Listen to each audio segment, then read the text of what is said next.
welcome to another edition of Manufacturing Growth Talks. I'm your host, Dan Burgos, and I'm here with one other colleague. He's an executive. He's been in the manufacturing sector for numerous years. He's been involved in uh, irrigation systems, consumer electronics. He's implemented ERP systems, certifications. He's done quite a bit. So I'm excited to dive into his journey and hear some of the stories, some of the lessons. And so, with that, I want to introduce you to Manny Soto. Manny, welcome. Oh, thank you, Dan. Thanks for the opportunity to share a little bit of my own background and my knowledge. And having conversations with you is always good. It's always fun. So thank you for having me. Absolutely. I'm excited to, join in and learn into or dive in and learn about your journey and some of the things you came across. I'm sure there's some good stories and some valuable lessons that our listeners can benefit from. Right. So let's start with most people are probably not gonna know who Manny is. So Yeah. why don't you give us kind of a quick high level who you are, where you've been, and up to this point, and so just so we know a little bit about your journey at a high level. Yeah. As you said, my name's Manny Soto, and I've been in the manufacturing industry for over 27 years now. I've been very fortunate to be able to develop my career in different aspects of the manufacturing world. Right when I came out of college and I went into the workforce, I wasn't exactly looking for a particular sector of the manufacturing industry, right? But opportunities came along, and so by the time I realized I caught myself, looking as like, being able to, create a really good, strong resume by being able to do all kinds of different aspects of the manufacturing, pie, if you want to call it, right? And so, I've been able to do everything from import, export to manufacturing operations on the floor quality, and then the most important thing is managing people, right? And so that is the most challenging one, to be honest with you. But I've had the opportunity to share and to learn from a lot of people, and so that's just been really the best part of it, to be honest with you. Yeah, I think the work we do leading people in whatever capacity is Yeah. just it's just rewarding to see people grow, achieve things, Right. partner with them, collaborate. Yeah. It doesn't get old for me when you're collaborating with someone and you're making progress and Yeah. everybody's engaged and are accomplishing something. It's just one of the best feelings. It is. It is. And then being able to help people grow, right? You run into individuals, you know what I mean? And so, I've been so, again, fortunate to work with a lot of good people in different companies that I've worked at before. And I found really good people that had a lot of potential, right? And I pushed them in that direction, right? And I pushed them and to show them what really their potentials are, right? Because I saw that, and so being able to run into somebody and say, like, you know, and and I'm saying this because I've ran into somebody with my wife, and then this individual told my wife, what, if it wasn't for your husband pushing me, like, who knows where I would be right now in the sense of his career, right? And so he goes, he really pushed me to learn Excel and to learn how to manage people and things like that, and it's helped me become who I was. And that was like somebody that I worked with 15, 17, 18 years ago, right? And I was like so surprised, and it is rewarding to just to be able to hear that, and that person is actually successful. That's an awesome, part of leading. That's great. That's a great Yeah. story, man. So let's I'm ready to dive in. So hear about your story. So what was your first introduction into manufacturing? Tell us a little bit about what was that situation like? Was it a growing company? Were they struggling, or what was happening going Yeah. in? What was presented to you and once you started in? Right, right. Well, one of my very first, real job, as they say, after school, right, is that I was working for a very large irrigation company, and then I was recruited by a headhunter, which was a long story, but it was a funny story that this headhunter was recruiting for both companies, and it was recruiting for also a large irrigation company, and so then when I actually interviewed for that job, being bilingual and fluent in Spanish. the vice president there said, you know what, you'd be really good for this other role. I was interviewing for an inventory control supervisor position at the time, and they said, well, how would you like to go into the molding department? The molding department had a larger, showing of Latinos, right, working there and everything. So he's like, and he said, the other guy that's also competing for this role with you doesn't speak Spanish, but we think you'd be a better fit. And I'm like, molding, That's new, right? what's molding, right? I didn't know anything about it at the time.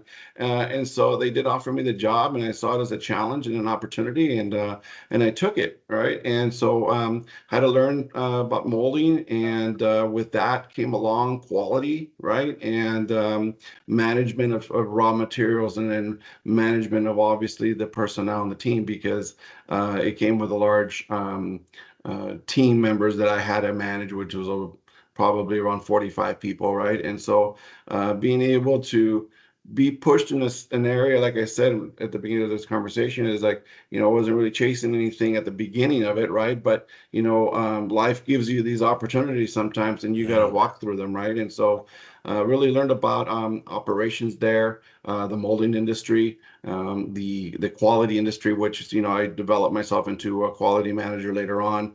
And so that really did help and gave me some foundation, to be honest with you. Good. So sounds like you took a little bit of a detour from where you thought you were going. Yeah, So first day, I don't know anything about injection molding. right. What was that like? Like, what was the situation there when you walked in the door? Right. Everybody's looking at me like, who is this guy, right? And then they got around that, oh, well, he was the guy that was gonna go work for inventory control, but they decided to put him in molding or whatever. So like, well, he doesn't want to know what doesn't know anything about molding, right? And so my first approach with that, Dan, really was to just dive into it, right? You know what I mean? I said, show me how to hang a tool. What does it do? How does this machine run, right? I've always been able to be that type of leader, right? That I get my hands dirty, right? Right. I'm not a desk jockey type of a management style, right? I'm going to be on the floor. I'm going to be helping guys move stuff around and ask questions, and like, and then sometimes these guys are like, well, he's always asking me questions. Well, it's because I'm always trying to learn, right? And so I think that I showed them that I was willing to do whatever it took to learn, right? And that was part of it, right? To show them that, like, okay, this guy's not just here to make sure that we punched in on time. You know what I mean? No, he wants to know about why, how is this plastic part made, right? Why is it made in this direct, so what it takes to run one of these processes and stuff like that. So a lot of that stuff is on hand, right? And so when people see that you are willing to be and work with them side by side, it makes a big impact and a big difference on your success, to be honest. Because then I had people telling me, "Hey, the other day you asked me about this. I'm gonna go do it right now. You want to come watch me? Yeah, I'll go watch you." And then people started saying that I was willing to work with them side by side and learn. So that was a big learning curve, but it was a great one. So I guess being that that was your first, uh, I guess, exposure to molding and possibly manufacturing, Right. what happened within you? Like, I'm liking this. I think I'm gonna make a career of this. What was going inside of you going through that experience? Yeah, that's a good question. I think that I was so involved in learning, right? That we're youngsters at the time, right? As they say, right? And Right. so I took everything like a sponge, right? I wanted to absorb everything as much as possible, right? And anytime that there was a process improvement that needed to be done, I wanted to jump into that, right, and help out, right? If there was a training session that needed to be given to a larger group of people, I always dove in and said, you know what, I'll do that, just because I was just trying to learn, right? And so I wasn't afraid of failure, if you want to call it, or or embarrassment. Some people are like, oh, I hate speaking in front of people. You know what I mean? Well, you just have to overcome those fears, right?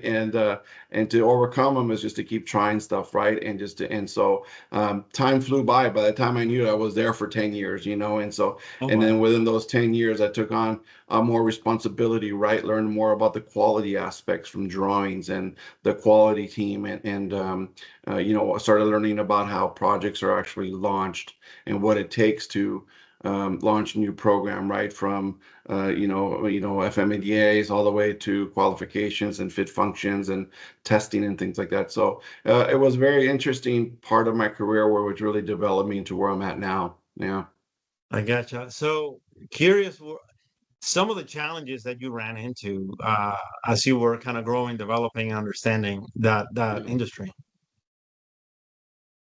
I think that part of that was, also having people buy into some of the changes that I would want to bring in, right? That was like, oh, like, well, I'm your supervisor. You're supposed to listen to me, right? It's like it doesn't work that way all the time. You know what I mean? And so, and especially when you're talking about a large group, right? I mean, I got to a point where I think I was supervising or managing about 67 employees, right, on a couple of different buildings because it was a pretty big, significant manufacturing processes, and so you needed to be able to help people and convince people in the sense of to buy into stuff, right? Buy Sure. into a new process, a change. Human nature, humans don't like change, right? They like their comfort. They like their way of doing things or whatever. And so when you throw a curveball at people, they're like, well, wait a minute, you know what I mean? It doesn't make any, does that, I don't like that, and it takes me out of my comfort zone. And so then I was also able to be a part of a really good program called Management by Strengths. And Management by Strengths gave you an opportunity to kind of evaluate every individual by their actual strengths. So it gave you four different measurement aspects of that personality. And so being able to know and be able to read people, it really does help you become more successful with them because you're able to know how to approach them. there's Yeah. people that there's people that don't want to be long-winded, right? They Yeah. want to know what, just give it to me direct and get out of here and go on your way. And there's other people Right. that you have to like show up and, hey Dan, how are you? How's your weekend? How's the kids? And they love that, right? If you don't give that to them, they get upset, right? And so Yeah. everybody's got their own personality, and there's so you have to be able to read people and learn people. And so when you do that, being able to approach these individuals with a change that really does help, right? And that time that I spent at that company really did help me a lot on how to manage people with their strengths and what their weaknesses, because we all had all four aspects part of our personality, but as what one of them is actually stronger than the others, right? And so you're able to approach them and know how they're gonna react to a change and stuff like that. So that was the most challenging part of it, really, to help people understand why change and continuous improvement is so important in the manufacturing industry. No, that's good. So, if I may ask you, what model was that you learned at that training that helped you understand different personalities? Is there a name or a framework or a book so people listening to this Sure. can maybe go and kind of delve it deeper into it? Sure. I don't remember the exact title, and I can look it up because I think I still have my booklet from them, whatever. But it's called Management by Strengths, right?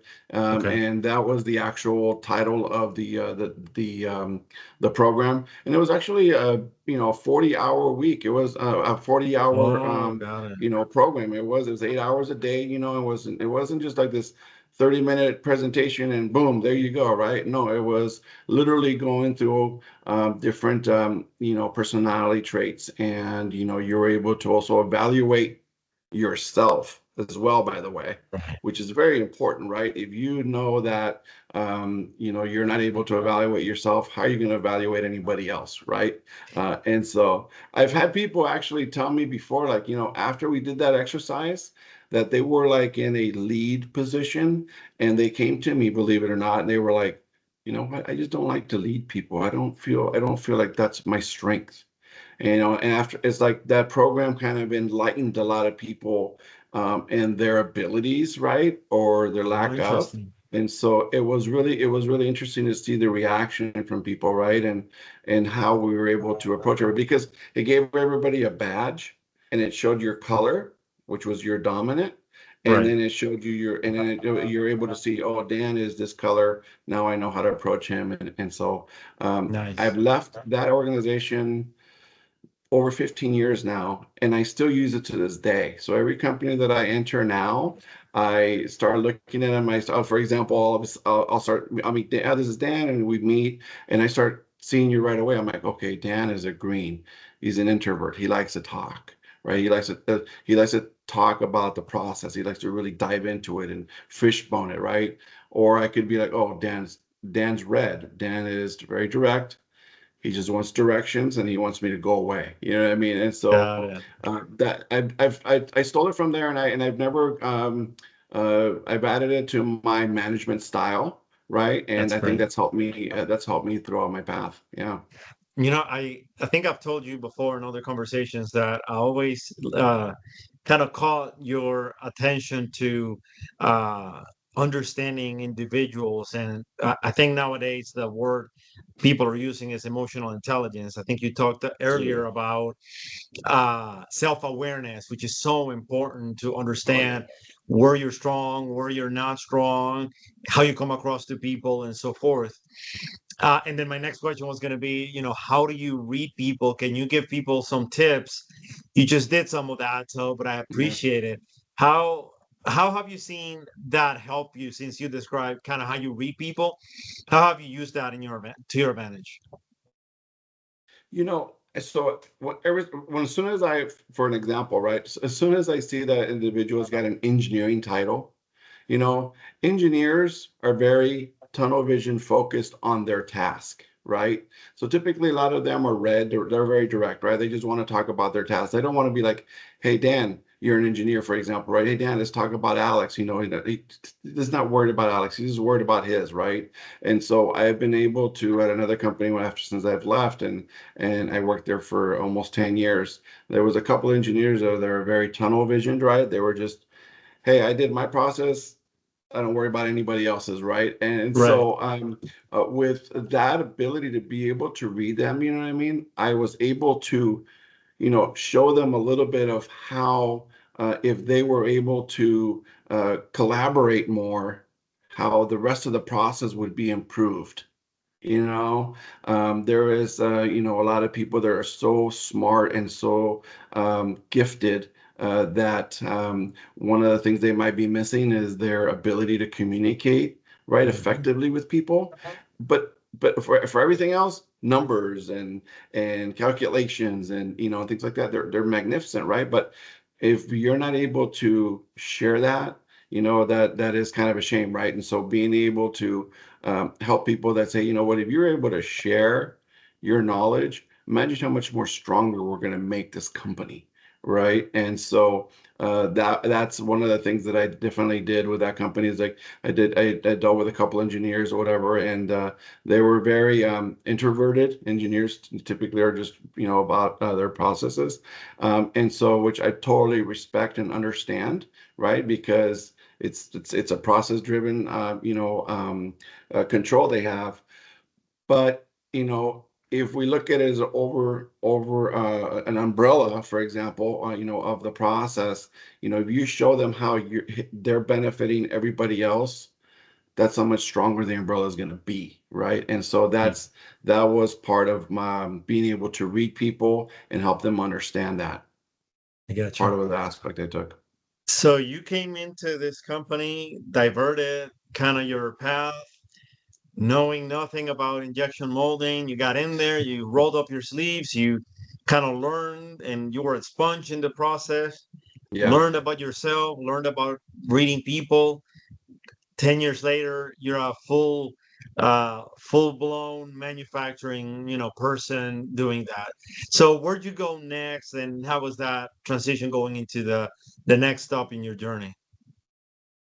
It's going well. One of the things that I've always taken with me is that, and I tell people this all the time because it is my opinion for what it's worth, is that, it doesn't really matter to me in the sense of what you know, or how you, or where you learned it, all right, or where you went to school, for example, right? Right. It's just my focus with somebody to be successful is how they apply it in the environment they're in. You know what I mean? And so if you're able, you can't come into a certain company and say, this is how I did it over here all the time. That's how we got to do it here. Well, we have different processes here, probably a different product, definitely different people, right? And so Sure. although your ideas are good, we need to mold them in a sense, no pun intended, right? But mold into a sense that we need to be able to apply them here according to our culture, our environment, our team, and our capabilities, right? And so that was something I have taken throughout my career, and saying although I've moved away from a couple of these companies, I've always taken that mentality with me, right? Is that although I've learned so much, well, does it make me, an expert in everything, right? I have to be able Sure. to be able to adapt, right, and be able to apply what I've known according to the culture and environment that I'm in. That's very important. That is very important. All right. So first stop was irrigation company. The next place that you went, I think, was the consumer electronics company, if I remember correctly from seeing. Yeah, yeah. So tell us about that part of your journey. How was that culture of that company coming to into that as a, I guess, new person there? That was a fun program, because that was a company that dealt with a lot of international suppliers, right? And I hadn't done that before. I was dealing with local, domestic, resin manufacturers and things like that. And then there, I got the opportunity to start learning about other cultures. And I'm not talking about internally in the United States, but literally in China, and literally Oh, in okay. Europe, And so I had to talk to them. It was 10, 11 o'clock at night here, but I'd be talking to them as they're coming into their office or whatever. And so that was also something, an eye opener for me too, right? And so I also became more of an international logistical expert, right? Knowing how these transport boats come across the ocean, and how the challenges with that is, being able to understand that COVID put a big damper in a lot of the processes, and Oh, and and yeah. and be able to find other alternative methods, right? In a sense, and I learned that there's a standard boat that delivers things internationally, and there's also a fast boat. Now you pay a little bit of more money, but you might get your stuff there sooner. So there's things like that that I never knew about before, right? And how uh, people react, and how they want to be treated according to their culture, right? And dealing with people in China is different than dealing with us here, right? And we have to, adapt a little bit to how they're expecting for you to communicate, right? And Right. so show respect, right? Show that you need them or whatever. And so that really did help a lot too. There was another coworker of mine at the time that would get on these conference calls with them, and then he's like, well, we need him tomorrow, and we just, and I'm like, you know you can't talk to them like that all the way, especially when we're depending on them to make sure it's on the boat, right? And so Sure. I actually asked them to exit those meetings, and I kind of finessed the our suppliers or whatever to be more open-minded to our requirements and stuff. So that was challenging. At the same time, when I started dealing with much larger companies, right? That in the industry, automotives and appliance companies, that they're so big, they don't care if they hurt your feelings, or they don't care if you're going to be late, or why you're late, or because labor force problems, or because logistical problems that we didn't get our raw materials in on time. They don't care. They fine you, right? If you don't ship by Friday, Oh, it's yeah. an $800 fine. And so being able to be patient and being able to communicate with customers like that as well was also a learning curve for me, that I was able to overcome and understand. And so again, shaping my resume, right? My work history, the best I possibly can. So, what were some of the lessons you learned from that? You talked about dealing with a customer, but I'm sure to appease them, there's things you had to do behind the scenes. So, what were some of the lessons? Some of the lessons you learned from that experience. Yeah, absolutely. So in the world of quality, that which I kind of evolved from as well, you know what I mean? So there is a lot of perspective from people, right? There was a company that, they're an automotive company, and so they didn't like to look at data, right? When you look at color swatches, you can get a spectrometer and you can read the numbers and the data from a delta standpoint on how far the color is from your golden sample, and they didn't care about that. They cared about is the sun. How is it going to look in the sun? So then I'd go visit them, and they would leave me in the lobby for 2, 3 hours, and I'm like, what's going on? And they're like, the sun hasn't come out yet, so we can't go outside and look at your colors. And I'm like, the sun, right? So I ended up buying these flashlights that are actually sun based. And so that the flashlight gives you the illumination of the sun. So we were able to buy those and use them in our facility, right? So I adapted to what they were looking for. And compared to other companies that they were all data driven. And I'd call them and say, like, I really don't like the color, Well, what does the Delta say? No, it says it's within the parameter that I send it.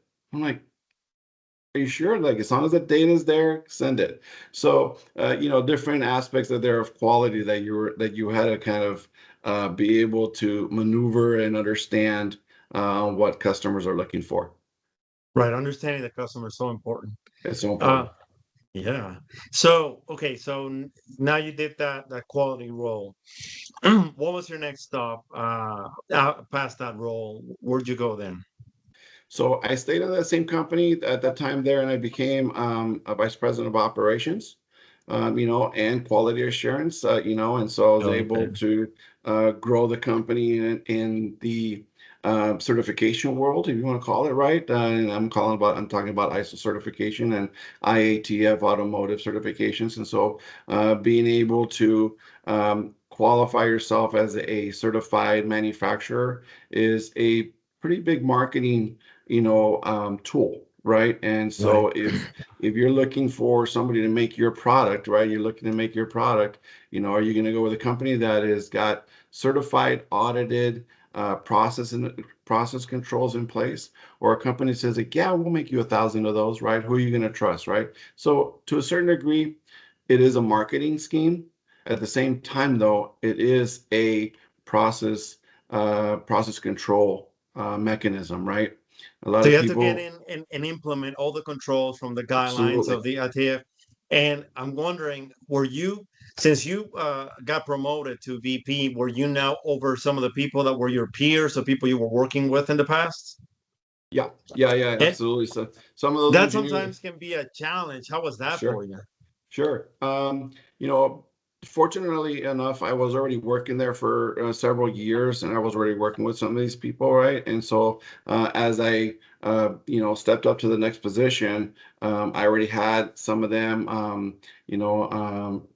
bought into how I worked, right? And so some of them were like, oh, great, we didn't get somebody from outside, we got somebody we already know, right? So that was a benefit to me, right? And some were like, well, before I was asking you to kind of, change, accept change. Now you kind of, now I'm helping. Now I'm not just telling you that as a coworker, but I'm also telling you as your boss, right? And so that was a little bit of challenging. But again, if you're able to, show people the benefit of this, the how we can be successful as a team with a change, and how they can actually participate in the improvement, right? That's how you can get buy-in from people, right? Is you show Right. them how their opinion matters, how their suggestions are gonna matter, and how they're part of the fix, right? And if you do that, you're able to get a buy-in from people more like, oh wow, man, he did listen to me, right? One key part of a good leader is listening, right? Sure. You have to be a good listener. You got to be a good communicator. You have to be consistent, right? And you have to be genuine, right? There's a lot of people like, oh, people. Dan, are smart, and they can see somebody that is ungenuine a mile away, right? Right. They people want to be they want to work with people that are genuine and that they're consistent, right? You cannot be a a hard leader 4 days out of the week and just and just driving the force, driving the process, Mhm. driving, and then on Fridays joke around with people. People are like, "What's well, not Fridays is only the joke day, or what I mean? It's no consistency in that, right?" And so people Can are, I interject something there? yeah, go I ahead. always tell this to clients. In that sense, I'd say that leadership is a little bit like marketing, or like the branding aspect of marketing. Like branding is consistency over time, so people form a perception of Right, you. And so I always tell people, be careful how you manage the brand of your leadership. Right? Are right, you the command and control person? Are you the inconsistent person? Or are you the person that's going to be there to support them? And the more you do that repeatedly over time, the right. more that gets cemented into people's minds. So couldn't agree with you more. Yeah, absolutely. Consistency is a big part of it, right? Because people now they know what to expect from you, right? And so, or you can't, like I said, you cannot be the guy that wants to joke around on Fridays and then being a pile driver the rest of the week, right? I mean, you can't do that, right? When people know what to expect from you, it's a lot easier to work with somebody. Yeah, So, any advice for listeners that are trying to pursue that ITAF certification? Some lessons that you learn from implementing that? How long does it Mhm. take? What can I expect? Be careful with this. Right, Any learnings like right, that that right. shareable for other people? Yeah. Uh, you know, the biggest things is there's a standard for everything, right? There's a standard for ISO certification or an IATF, whatever that you have to follow. There is a standard that has a manual that you have to follow. But remember, they're not telling you how to make your product. They're not Right. telling you how to run your company. They're just telling you to be able to be certified, you got to meet these certain standards. However, you accomplish it on your own, you know what I mean? That's how your processes are going to be. But they have to be well documented, right? And don't document yourself to death either, because does happen, right? I had an auditor that told me that somebody was over documenting themselves so much that they said, "Oh, well, we're gonna with a Bic, the brand, sign Oh, your wow. name and sign your name and put the date stamp on there, right?" And guess what they did? So when the auditor read the procedure, and guess what he did? He looked for the big pen, right? And so it's like, an example of somebody that's over documenting themselves, right? Documenting themselves to death. You know, look at your processes, see if they meet the standards, and if they do marry, that's great. If they don't, you have to make some adjustments in there, right? If you have to start from the very beginning of it, you got to have all your processes in place, from document control all the way to process controls, right? And in CAPAs, and you got to be able to have engineering change requests documentation. That's a lot of part of it, right? Because you will get audited. You will get audited on a yearly basis, on a quarterly basis, depends on your program. And a lot of people freak out about getting audited, right? And Oh, hear the word sure. audit, people think IRS, people worry about getting in trouble, whatever. Think about auditing as a good thing as well. Because when you get audited, yeah, the auditor might find something here and there, but the majority of it is going to be good. So it's also telling you that you're doing good things too. You know what I mean? It's confirmation that the process that you've created are good, solid processes to keep you, consistent in making your product. And so don't just worry, don't get all freaked out about the audits, the findings that they're going to find. But you also have to worry. You also have to take in consideration all the good stuff. So every time they gave me an audit report and I gave it distributed to our employees, I also made a big point of making sure that, by the way, document control, it was awesome. No problems were found there, so on and so forth. You know what I mean? And so calibration, things like that. So, I was able to share with them too that, we are doing the right thing. And it's confirmation as well of being audited. So it's not a Yeah. bad thing. Yeah. Got it. Yeah. I've been in those places, and you're 100% right. people get the sense, oh, we're in trouble. There's an Right. audit coming. We have to get ready for it, and so forth. So we're Right. going to pass or not. Right. It's a matter of whatever findings they have, and then what corrections need to be made. Right. Right. Right. Just That's great. it's opportunities, and continuous improvement is a big part of manufacturing, and that is a big that's a big process that needs to be followed up with. Got it. Got it. Yeah. All right. So after you've implemented an ITAF, you know, system, where'd you go from there? What was your next stop? So one of the things about also getting certifications and done in IATIA and certifications through ISO or anything else, it's one thing in your mental state you got to think about. There's one thing to raise the bar because now all of a sudden you're a certified company, right?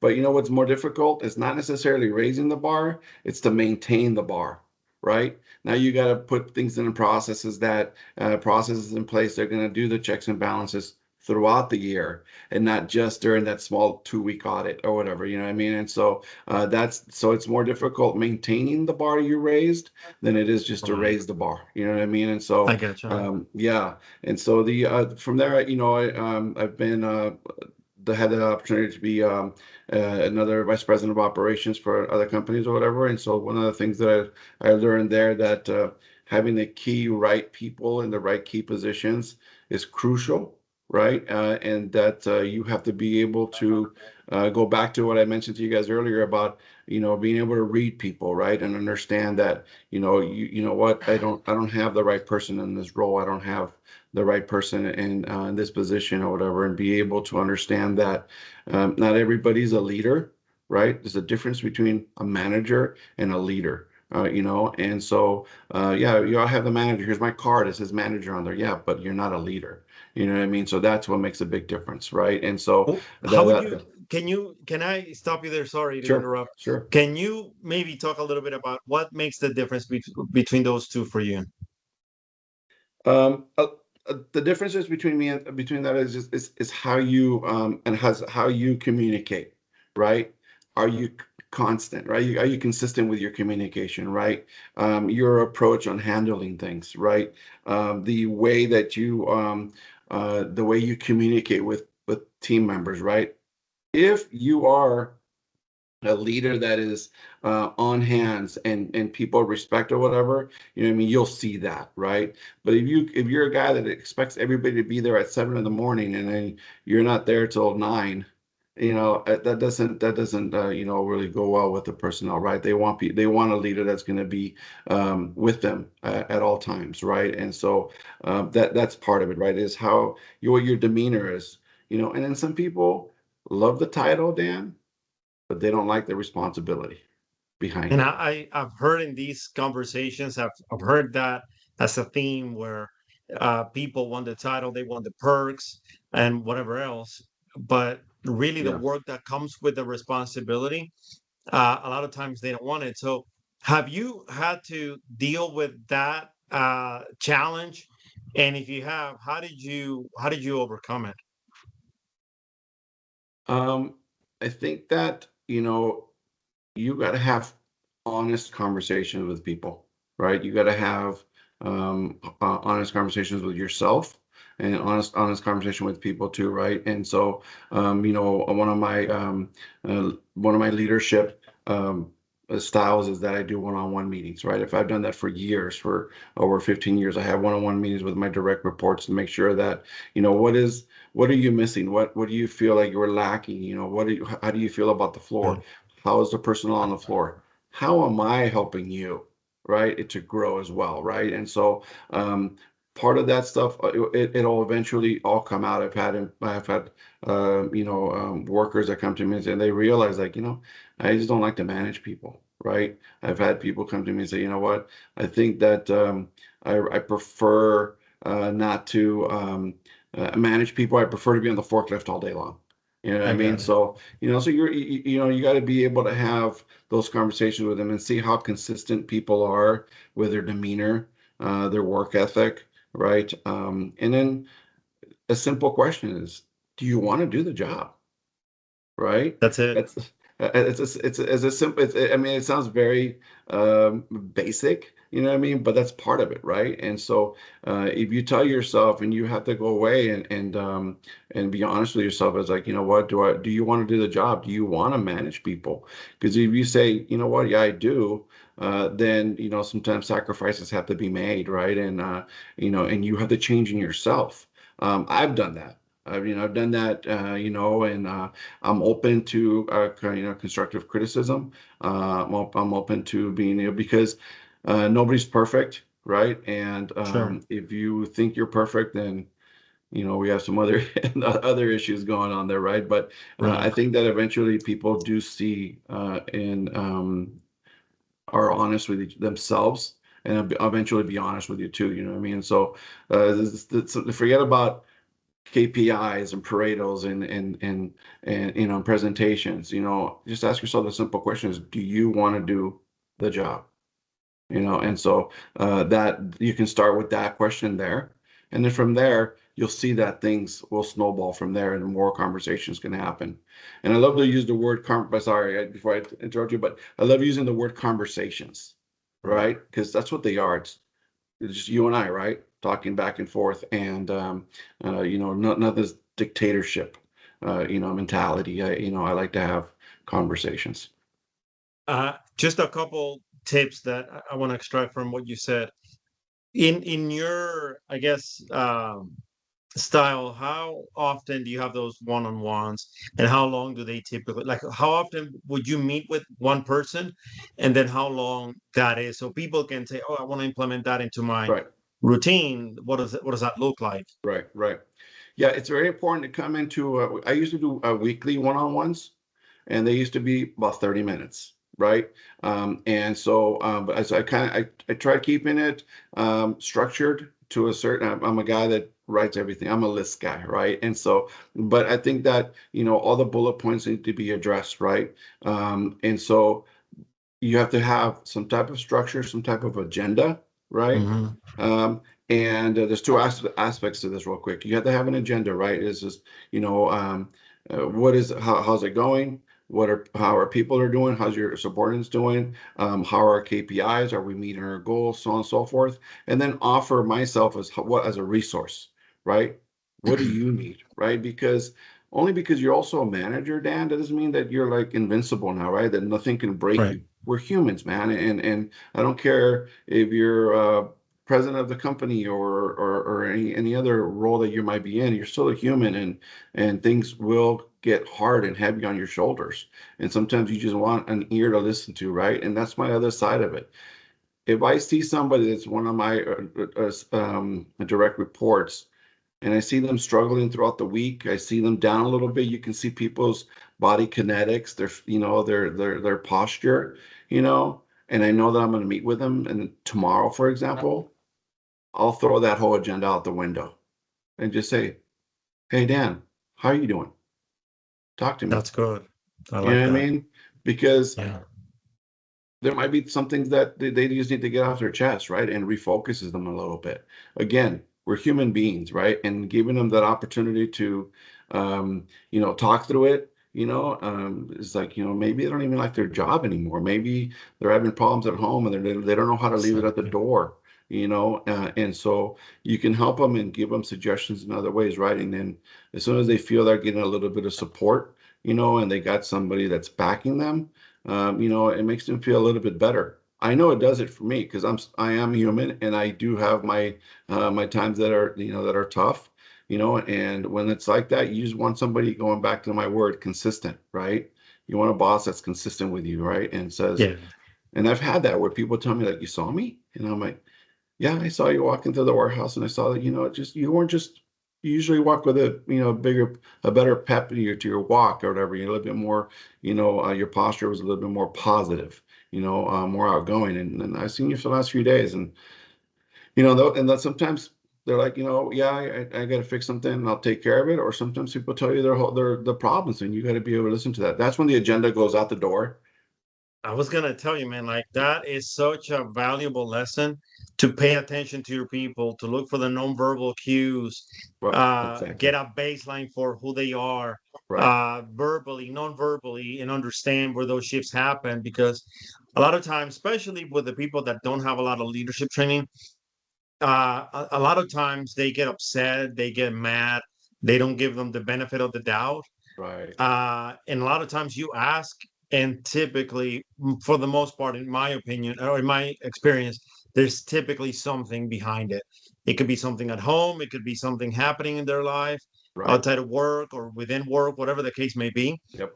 before we jump the gun and judge people just because they're struggling, Right. that they're irresponsible, they're lazy, or whatever the case may be. And so Right. doing that, gosh, that's such a great lesson for leaders to apply. Not just work, we're human beings, and we should empathize and connect, at a human Right. level. Right. And connection is a big part of it, right? And being able to have these conversations, like I mentioned, I've had the fortunate to have uh, bosses that were great listeners, right? And they were understanding, and they taught me a lot. And I've also been very fortunate to have bad bosses, because believe it or not, Oh, you're they saying gave me fortunate, some huh? lessons. It's important, Yes, right? yes, I agree Because with you they 100%. taught me, they taught me how I don't want to be, right? The type of leader I don't want to be, right? The inconsistent one, the boss that tells you you're great one week and the next week you're trash. You know what I Yeah, mean? And yeah, so yeah. we'll find out why I had a bad week. Find out, you know what I mean, and ask me the question, you know what I mean, and help me develop myself too. Only because you're in a high level executive role, that doesn't mean you can't have bad weeks or bad days, and some things can go out of your control. You need some support. And that, so again, I've been fortunate both ways to have both aspects of bosses. I think I read sometime recently. I heard this quote that said, a smart person is that who can learn from their mistakes, but a genius is the person that can learn from other people's mistakes. Right. And so I think, I mean, you win either way if you pay attention and you really Right. embrace the lessons of what to do and what not to do. Right. Right. So most recently, you're in a role that's a little bit different than what you've been doing. Yep. You're involved with business development. That's Yep. got to be somewhat of an adjustment for you. Has that been Yeah. coming from numbers and reports and operations and all those Right. things? Right. How's that been for you? Yeah, and you and I have had conversations about this already, right? And so that it has been definitely an aspect of my career pie, you want to call it, that I haven't really been part of, and it's been definitely a change, right? And it's definitely been giving me a different perspective, right? And it's giving me it's making me become a little bit more patient, because we talked about Mm. when you're in operations, you see product being made on a daily basis. You see them leaving on a daily basis, and programs, projects, unfortunately, are not closed daily. And Right. so I have to be a little bit more patient and know that it's going to come, and it's going to. And so I've learned to accept that it's not going to happen overnight. And then I have to also help people understand too that I'm working on it, but it's not going to happen overnight, right? And so the business development side of it is definitely a new role that I've never done before, but I'm very excited about it. I'm embracing it in the sense of I'm learning another part, another aspect of the manufacturing world, and that I've never done before. And I'd be able to grab that little slice of pie and put it in my career, pie. And so I think that that's going to help me be able to be more rounded, understanding the processes, right, that entail a business development, to cultivate relationships with customers that might say, yeah, we love your idea and it would work, but let me get back to you. You don't see them or you don't hear from them for 3 weeks, a month, 2 months, whatever, and so that's definitely something that's different. But you know what I mean? As long as you're genuine and as long as you are consistent with them, they'll see that, right? And they'll remember you. You remember people that are genuine, and you don't want to go back to the people that are not. And so it's definitely a new role for me, but I'm excited. I'm embracing it, and now I'm going to be more understanding to the business development side of things, right? Or Yeah. in the operations side, I was just focused on the daily grind, and this one is definitely part of it, though. But remember, without the business development, that facility is empty, Yeah, so it's there's definitely no part of business, it. right? Yeah. Man, that's great. What a journey you've had. Um, I did just in closing, wanted to ask you if there's it could be either one, but a leadership principle that you live by, or a lesson that one of your mentors gave you. You don't have to give me one of each. It's if you want to give me one of all of them, or if you have several, or if it was a book that really influenced you, any Yeah. one of the three, however you want, one of each or just one, Mhm. however you can answer that.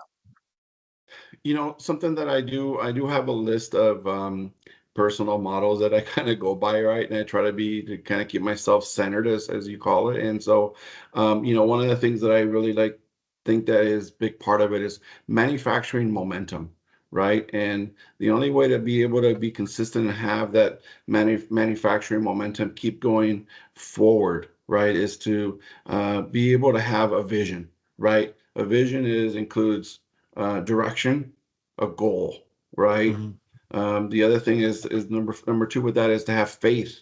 You got to have faith and believe in that vision, right? People bought into it. It all comes in with the people, right? Have faith in that vision, right? And believe in that vision.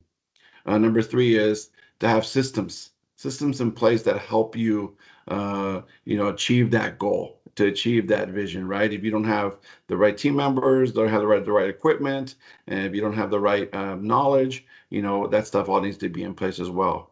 And the fourth one is the most important one is to have grit, right? And Okay. grit is very important. Is never give up on the vision, right? Never give up on the manufacturing momentum that you need to be riding because it is the most important one. Because if you when you give up, forget about the vision, forget about the people and everything else, right? But you got to be able to have vision, faith, systems, and grit. Very nice, man. That's a good philosophy to live by, man. Yeah. I don't know that we can top that. So, I guess in closing, if people want to get in touch with you, how do they find you? Where they connect with you if they want to learn more about? I mean, you shared a lot of good golden nuggets here, ITF, audits, leadership, leading people, and so forth. So, where can people get a hold of you? Well, they can reach out to me through my LinkedIn page, right? Manny Soto, Soto, and so that's probably the best way to communicate on there. I have my personal email on there. I have my cell phone number associated to it. So and it's got all my career paths on there as well, my resume. So I'm more welcome to help anybody and give some of my knowledge, and as well as take somebody's knowledge as well. You learn from everybody else around you too. So I think I that's the can't best tell way. you. I every one of these conversations, I pick up something, I learn something, and it's just a joy. So thank you so much for your time and sharing your journey and your lessons, everything you learn, and just your experience. So, um, if others listening want to be featured and have a conversation here with me, share their knowledge, share their story, please reach out, and we'd be excited to have you. Thanks again, Manny. I really Thank, appreciate it. thanks a lot, Dan. Thanks for the platform and for the conversation. Is worthwhile, definitely for sure. So I will talk to you soon, my friend. Absolutely. Take care Okay, now. take care. Thank you.